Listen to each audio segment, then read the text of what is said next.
What is mark 1 অর্থাৎ machine readable cataloguing কি?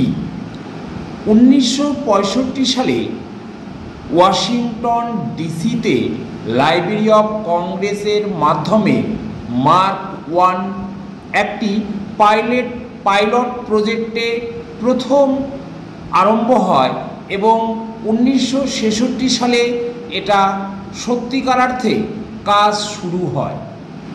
প্রথমে 16টি লাইব্রেরি এই প্রজেক্টে অংশগ্রহণ করে। এই লাইব্রেরিগুলোতে সাপ্তাহান্তিক অর্থাৎ সপ্তাহের শেষে মেশিন রিডেবল টেপ সমূহ বিতরণ করা হয়। লাইব্রেরিগুলো তখন তাদের কম্পিউটার সুবিধার মাধ্যমে এই টেপগুলোকে ক্যাটালগ কার্ড তৈরি করার জন্য ব্যবহার করে। 1 বছরের মধ্যে লাইব্রেরি অফ কংগ্রেস 50,000-এর উপর ইংরেজি ভাষার মনোগ্রাফিক রেকর্ড বিতরণ করে।